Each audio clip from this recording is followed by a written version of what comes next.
Hello and welcome to the Virtual House Tour. My name is Dan Davidson and I'm the founder of Build Team. Since 2007, we have worked on over 1,000 extension projects across London. We aim to reduce the complexity and also simplify the process. We also believe the value for money is very important, which is why all of our design and build services come with a fixed price. Based here in Clapham, our design and build teams work together to ensure that you get the best build for your budget. So a brief overview of what we'll cover today. Firstly, we'll hear from Stephen, who works within our design team. Stephen will take us through the 3D tour. Next, we'll meet our clients, and David will ask them some questions about the new space and how the extension has transformed their home. Mark will then provide us with an overview of the build team and also how project management works. And finally, we'll hear from Tess with some frequently asked questions. Hello, and my name is Stephen Davison from Build Team, and I'm one of the architectural designers, and I'll be taking you through the project called East Dulwich Grove. It's an exciting project, and it started off as a single one-bedroom flat on a Victorian terraced house. But what we've done is we've transformed it into a two-bedroom property with a large open kitchen, living, dining area. So the virtual tour starts off at the front door. So effectively we have a two-bedroom property now that we've developed into the extension into the garden. And leading through, you'll immediately notice the corridor is quite narrow and tight. This is pretty common in typical Victorian terrace houses, but as you lead through, you open up into what is now the brand new extension area, which, as you can see, is a lovely kitchen, living, dining, all in one space, fit for purpose, which is great for a young family that's living at the property. But we'll hold off on that for now, and we'll take our way through into what we have here is a small study area, which in this current times is quite convenient because it allows it to be used as an office, but also as a play area for for any kids or anything like that. So it's quite a practical space. We also have a courtyard leading into the middle of the property, which allows that light and also an external space for the middle bedroom, which is really needed for planning as well as building for when it comes to fire regulations. And let's take you away from there and get you to the more exciting space. So as you can see, we've got a large kitchen, living, dining. The living is more of a kind of cozy area, utilising the small chimney, which is what we've retained in design. But also we have on the rear the kitchen on one side and the dining area on the other side. So the kitchen has allowed it to be compact on the one side with a small window that gets that light in from the sink area basically of the kitchen. But the other thing you can notice immediately is the amount of light that comes through. It's quite important to get a lot of light into the property, but also to try and still keep it quite enclosed. And to do this, we have put in some large Velux skylights into the property, as well as the bifold doors, which allows the residents to basically spill out into the garden on a nice sunny day. Leading outside now, as you can look back onto the extension of the whole, you can immediately see that the apex is one of the defining features of the project. The main reason for the apex design in this particular project is really to try and be careful with the neighbours for planning.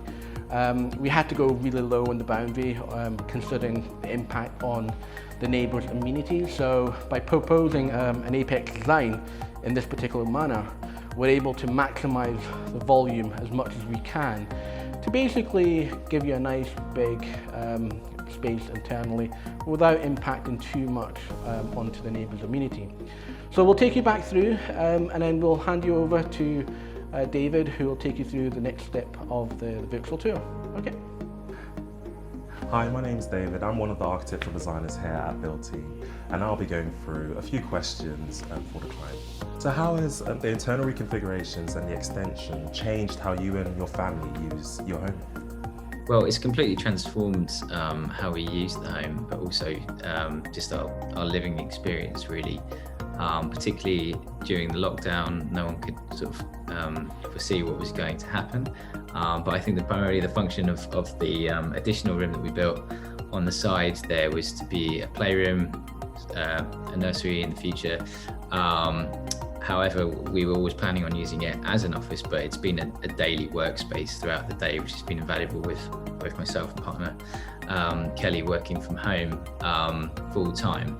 And then in the evenings, our daughter loves to use the space as a playroom as well. In terms of the general living space, opening it up, I mean, it's just a pleasure to be here. I'm sat at the breakfast bar now, which we use for lots of different functions, from working to socializing to eating and just chatting when we're cooking, etc. It's just I think before we had the space opened up, we were sort of reluctant to have people round, and sort of if we had people around, we had to pull the dining table out into the living room, and we had a leaf table that folded up against the wall. And now we sit there, every breakfast and every evening we have our meal there and really enjoy that space. I'm sure you've learned a lot going through the process from design to build.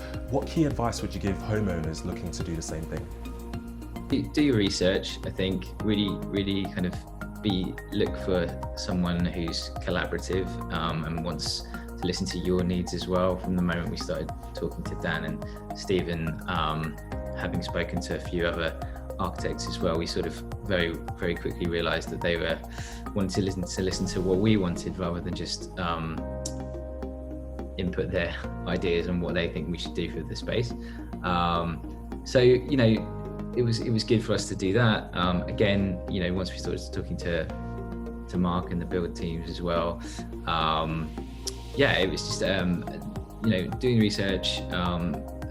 We very soon sort of found out who the people who were very open and wanted us to talk to other owners and come and see properties that they'd already worked on. That gave us a lot of confidence as well. And then just being realistic with budgets as well, just really like understanding what your budget is, making those conversations very transparent at the beginning so you can tailor design and build to that as well. Your extension has a beautiful kitchen with a view out onto the garden. What tips would you give homeowners in regards to finishing touches and interior design? Don't always go for the obvious choice. I think we were lucky enough to, when we first bought this property 4 years ago, we discovered all the original floorboards that had been hidden under laminate and carpet, and we'd actually ordered an engineered wooden floor, which we returned and had the original floorboards restored, sanded back and varnished. So in the new part of the house, rather than get an expensive engineered floor, we actually went to a reclamation yard in Sydenham and bought more of the original floorboards, the 1900s original floorboards. So we had the floor self-leveled, and then we lay the floor down, sanded that, and then varnished the entire property to match. So it seems seamless from the original part all the way through to the back. Final question, if you were to go back in time and to give yourself advice, what would it be? Yeah, just make sure that you, as I said, do that research, have good people on board. I think that I would definitely give myself the advice of having the confidence to go with a company that could handle the entire process. I think for us, the benefit of having design team and build team who were with us the whole way, all the way from sort of planning permission and party walls, all the way through to structural engineering, project management and build. It definitely made the process a lot less stressful, and also I'm sure it sped the whole process up. Hi there, my name is Mark Eden and I run the construction department here at Build Team. Once you've come out of your design phase and you're happy with the detailed drawings that have been produced by our design team, we will look to move you into the construction stage. And the first step is to have what we call a pre-contract meeting, where you will meet your project manager, who will be with you for the project, and your team, your build team, like the gentleman behind me. Once at the meeting, we'll put together a bespoke project plan where you can run through the 10 stages of build. We'll run through the build formalities such as access and the professional bodies that you may need throughout the build, Thames Water and approved inspectors, and guide you through how they come in and how we interact with those parties. We'll also talk to you about protections, welfare facilities, and answer any questions you've got generally of the build process itself. And we will package that up into our documentation and then hand that over to you 24 hours after the meeting has been complete. So you can go through the documents that we've spoken about, and if there's anything that we've missed off or anything that we need to add into the documents, we can do that prior to the build. We will also look to arrange a start date, a convenient start date, taking into account all of the professional bodies that need to be involved at the beginning of a build project, such as approved inspectors and the timeframes that they need to be appointed to. Once you've got the package and we've got a start date, the next thing will be to attend site on the desired start date and start the 10-stage process. The 10-stage process is broken down and each individual stage is run through with your project management. They'll guide you through the process from 1 to 10. Just let's take one of those sections. One of those sections would be to build and complete the cavity wall, like the one behind me here. Once complete, the project manager will come on site and issue you with a certificate and completion report to let you know that that section of work is complete. And then you would move on to the next section, which would be section 5, complete the roof works, and all the way to number 10, where we hand over the completion pack with all the certification, and that would complete the build process. Now, as I say, the project management will take you and guide you through all of those 10 stages, also the preliminary activities, but also the aftercare regarding warranties, certification, and wrapping that all up and closing the project down. Hi, I'm Tess and I work in the design team. We've had some questions come in from viewers, and one client would like to know, can you help with the party wall service? Stephen, if you could answer this question. So certainly it's a good question, party wall. We can definitely help with that. We have a separate service that allows us to address party wall. Normally, once you've submitted to planning, a member of our party wall team would contact you regarding the kind of service. And that'll allow you to go through and kickstart that process with our party wall department. Now, when it's party wall, we have to be considerate with the neighbours. Again, communication is quite key, but we'll be able to advise and take you through that party wall. Now, our package for party wall is effectively the introductory kind of step that leads you into the kind of stages of party wall. So we'll start off with effectively gathering all the information, identifying who to serve notice, the type of notice, outlining the description of the notice, getting all the information together really, so we can then pass it over to our approved surveyor. And then he'll be able to serve the notices. There's always a risk of a dispute, which is not the end of the world. It's just a case of we'll take you through that process, and it's all about the communication with the neighbour's surveyor. And then we can take it from there. Now, party wall lasts for a year, so it's critical when you decide when you want to build, because you want to start the party wall pretty soon before that. Whereas if you're looking to delay your build, you really want to delay your party wall as well. Okay? And a client would like to know, can we live in whilst the build process is going ahead? Mark, if you could advise on this one. Good question.